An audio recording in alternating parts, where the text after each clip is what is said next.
How's it going, team? Happy Sunday. Hope we're all having a good weekend, getting ready to watch some good football games coming on right about now. Whew, what a good week, guys. We had a great week trading. Ended on a high note again. Well, ended green. But definitely have some notes from our Friday trading.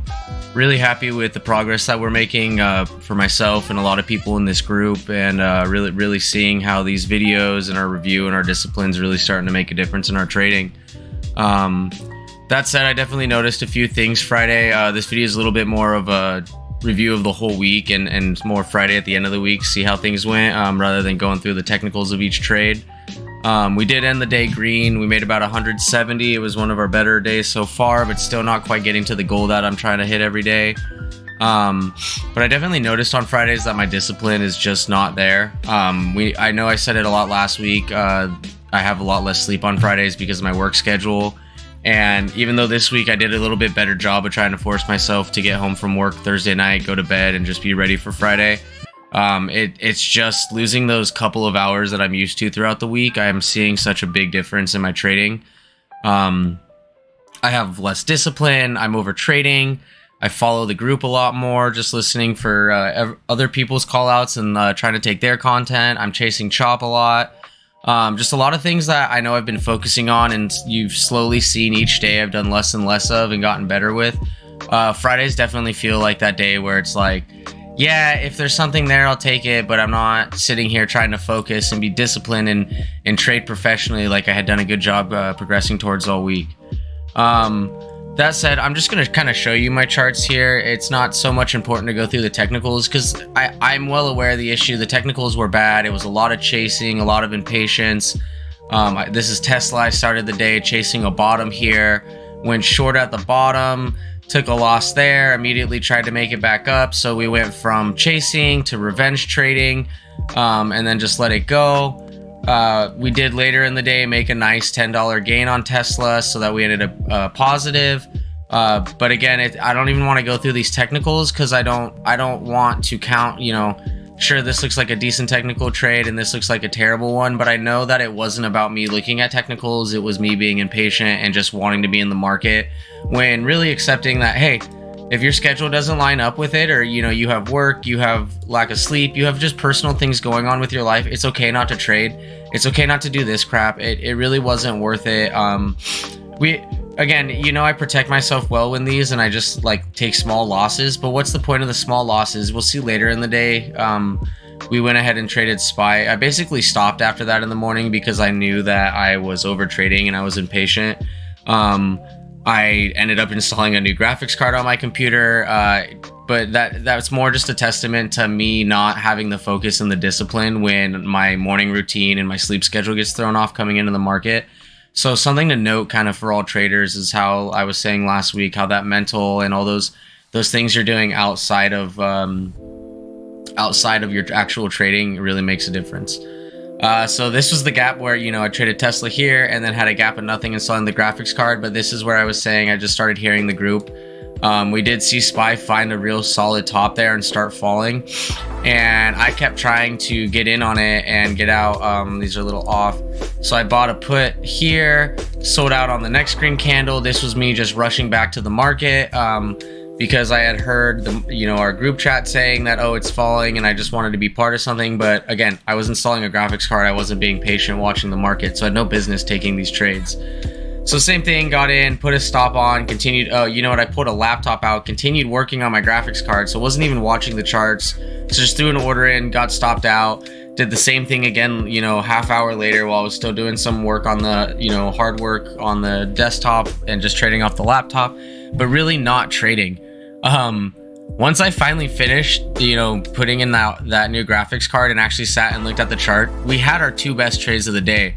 And you can see we went short on a put here and caught a nice, $30 gain on a $170 contract. So we got a decent percentage gain there. Followed the 10% rule. I know this was the last about hour and a half of the day, and I said, okay, let's sit down, let's focus. If I want to trade today, this is where I'm going to get my movement. And this was actually disciplined trading.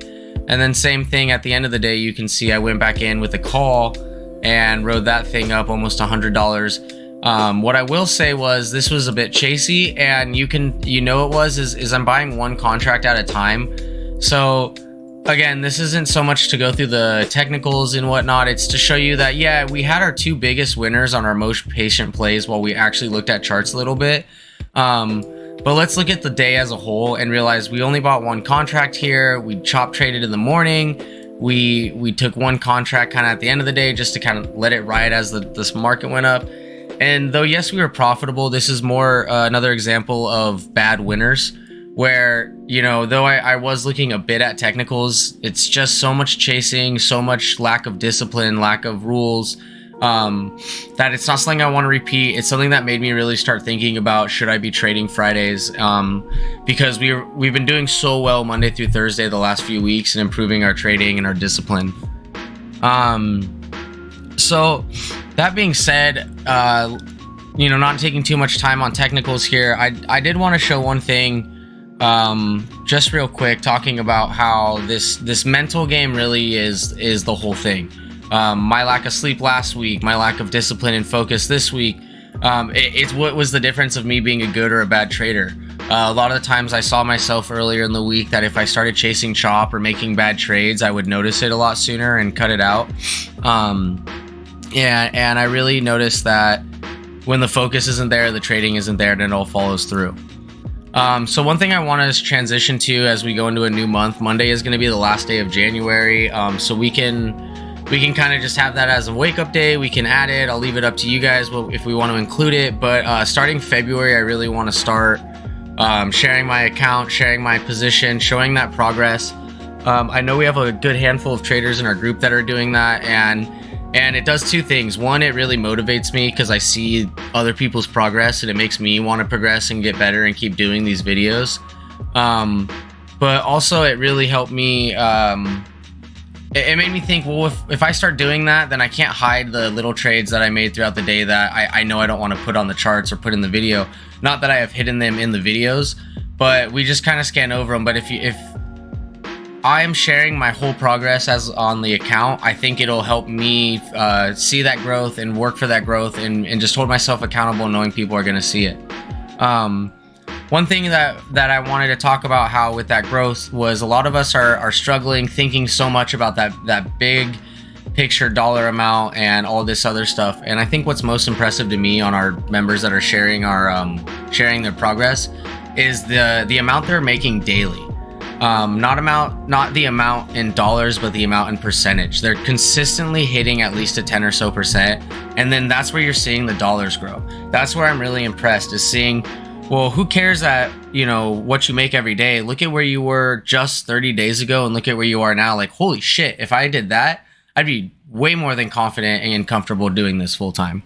That being said, I think it's important to show kind of where we're at with the account. And for me, just kind of be transparent about, what I'm doing with my mental. I did on that last trade of the day break a dollar amount on my account. That was a big deal to me because I've been stuck. I'm sorry guys, I can't zoom this more. I did finally hit 28K in the account. And just a quick story about that. It's not about, oh, you have a huge account, you have big money or blah, blah, blah. I want you guys to know that I was trading out of my own money that I was just putting in on the side, every paycheck while still working full time at the bar. Yes, we hit on AMC. We sold a good chunk there. And unfortunately, my father passed away 6 months ago. And this was my project, my career change, my dad, I made it thing. And so, yeah, the account base did go up from a big to a larger number. But for you guys to understand, to me, this is that same few $100, few $1,000 that I worked for and put in. And what was important was to protect that and treat it like that and not just see a large dollar amount and start trading stupidly. So once I was able to kind of be out of that PDT rule, you really saw obviously a bit of emotion with my father, just real aggressive, real strong trading, did real well, was growing real strong, hit a peak and one bad trade. I know a lot of the traders in here were in for it on Tesla, and I dumped like 3K on the account right there. Again, you may say, well, you have a $28,000 account. Who cares? 3K, you can make that back into it. You're right. You can. if your mental's prepared for it. I don't care if you have this larger amount account or you have $100 in your account. I literally just hit this mental block where I would let myself slowly bleed, and I spent 2 months just defending this 27,000 line. And it really was me not being confident, me being scared. Seeing this one big loss and seeing this dollar amount almost screwed everything for me, because I wasn't thinking about what was important. When I was here, I had a lot of emotion, a lot of determination. I was reading books, I was putting in all the work, I was doing all this extra stuff, you know, trying to make my dad proud and all that. And then I let one trade just kill that confidence. You see that account go down and just go flat for nearly 2 months. I know it seems like a long downturn. This range is about $700, and then especially this here is about $250. It's just a sideways move, and it has to do with the mental. And I think these two things played together, you know, the account and the way I traded Friday is just more of a representation of how much the mental really matters and how much your discipline and your approach to the market every day is what it is. So for you guys to understand, I'm going to be starting February right at 28K even so that we can see the progress together. But for you guys to understand that 28K may as well be $100, because as soon as it started slipping, you know, we were at about 25 down to 27. The defense was the same. The mindset was the same. The dollar amount didn't matter. It was about how are you going to execute your trades? How are you going to hold your discipline? How are you really going to approach the market every day like it's a profession, like it's a career, like it's something you want to do and really make a living out of this? So that being said, guys, a really new, fresh, excited mindset coming into February. We could have a lot more volatility to continue in the market. Just keep making these small 10% compound gains is really the goal every day, and really keep that approach of discipline. So coming in tomorrow, I'm gonna keep the trades pretty similar, 3 trades a day. We're gonna do SPY, Tesla, keep it to those 2 pre-market movers. This month, I really want to focus on not relying so much on our chat room. As great of traders as they are, I want to stop hitting the trigger because I heard them. They shouldn't be the trigger, the chart should be. And every time I enter, I want to try to recognize what my entry is and say it out loud, not say, oh, the room sees it, I see it, let's go. We're gonna try and help increase the confidence with that and have no hesitation there. And then I'm gonna try and be more transparent on here with the results, try to show you guys the end of day numbers. And again, my focus is gonna be a lot more on the percentage and not so much the dollar, because as you saw on what I believe to be a larger dollar account amount, you know, it takes one bad trade, one bad day to just put you flat for months. And that's what this is all about. This is about growing about that, getting past that, and becoming a successful professional trader. That's all I got really for you guys today. I hope you guys enjoy the rest of your weekend. Go enjoy some football, go have some good food, relax. We all deserve it. We work hard on the week. And let's come back tomorrow, just strict discipline on our routines. Let's make some money, guys. Let's do it. February is a new month coming up. New opportunities, lots of profits to be made.